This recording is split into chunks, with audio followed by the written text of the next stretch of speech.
Mga idol, ito pala nag-harvest kami ng ng itlog ng aming native na chicken kasi ang aming inahin ay may naglulukong mangitlog. Kumbaga, initlog nila to, tapos hindi na bumalik yung nanay dun sa pugad. Eh, syempre, hindi na siya malilimliman. Yun ang tawag sa amin dito sa Tagalog sa probinsya.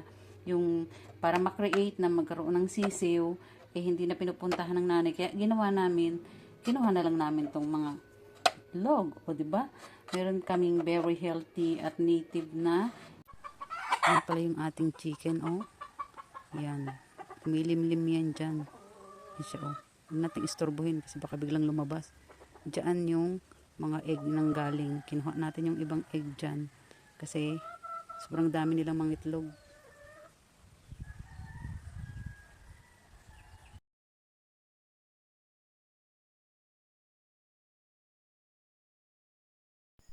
Ayan ang ating mga inahin na native na chicken. Ay pinapakain lang namin dyan ay giniling na mais, yung pino, and tumitira kami mga kanin, tapos merong mga pinagkataan ng niyog. Yun ang pinapakain namin sa kanila. Kaya ang aming mga chicken ay sobrang napakatataba. Kaya nagkikreate talaga sila ng maraming itlog. Yan ang ating native chicken. Taga natin title. Inaulam lang to.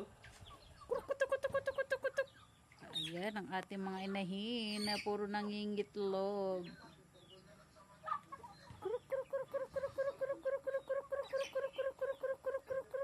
Ilan yan? Yung mga baby. Yung mga chicks. Ilang manok ang pinapatay sa isang Kuruk, kuruk, kuruk, kuruk, kuruk, kuruk, kuruk, kuruk, kuruk, kuruk, kuruk, kuruk, kuruk. Yan, ito yung ating native. Bumawas tayo ng 4 at ito ay ating ipiprito. Para papansin nyo, maliliit lang siya mga idol, diba? Hindi ganun kalalaki. Magkakaiba sila ng size. Yan, so yan, magprito tayo ng native chicken egg. Yan, ilagay natin dito. Ayan ang mga lods, diba? Sobrang fresh, no? Halos yellow-orange talaga siya. Yan, binawasan na natin ng isa. Ito na siya. So, ipapry natin. May pa-bubbles pa dyan, oh. Parang, oh, cute, no? Oh, magprito na tayo. So, ayan ang mga lods. So, itry ko rin ilagay natin isa kasi may space pa naman. Oh. Yan ang ating native chicken na egg. Yan, no? Sobrang orange, no? Fresh na fresh talaga siya. I love it.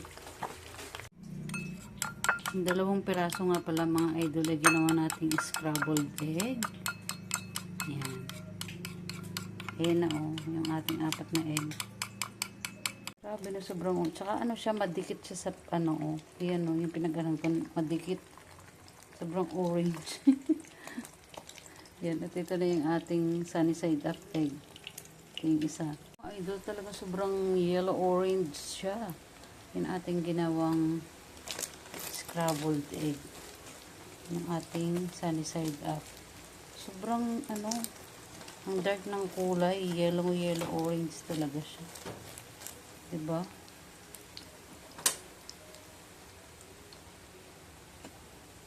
Ayan ang mga lods, diba? Sobrang fresh, no? Halos yellow-orange talaga siya. Ayan, binawasan na natin ng isa. Ito na siya. So, ipapry natin. May pa-bubbles pa dyan, oh. Parang, oh, cute, no? Oh, magprito na tayo. So, ayan ang mga lods. So, itry ko rin ilagay natin isa kasi may space pa naman. Oh. Yan ang ating native chicken na egg. Yan, oh. Sobrang orange, no? Fresh na fresh talaga siya. I love it.